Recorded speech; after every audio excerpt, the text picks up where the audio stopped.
Two deadly motorcycle crashes happened in our area over the Thanksgiving holiday.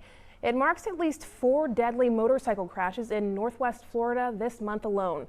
Florida Highway Patrol says the 2 Thanksgiving crashes happened just after midnight on Thursday. Tanner Stewart examines the crash numbers today and speaks with a motorcycle advocate on the need to raise awareness for riders. Before sunrise Thanksgiving Day, 3 people lost their lives on motorcycles right here in Northwest Florida. Just after midnight Thursday in Fort Walton Beach, Florida Highway Patrol says a motorcycle ridden by 28-year-old Scott Morris and Elizabeth Fletcher crashed into a cinder block mailbox, killing them both after the motorcycle caught on fire.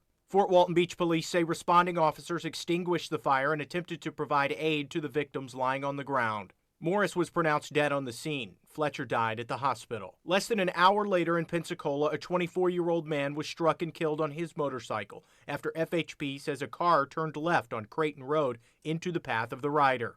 Both of these investigations are ongoing. In just over 3 months, Florida Highway Patrol has reported at least a dozen fatal motorcycle crashes in Northwest Florida.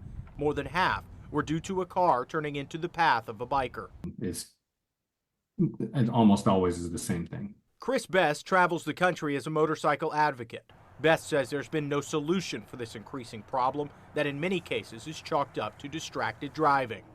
Lethal left turns are the #1 killer of bikers in Florida and Alabama and everywhere in the country, and it's just a matter of, looking twice. It's just insane to me that that even happens. And it's just distraction. Best works to educate bikers on the dangers of the road and helps organize courses dedicated to biker safety and awareness. This accident scene management class in Pensacola shows new and experienced riders training on what to do if you're in a crash or witness one.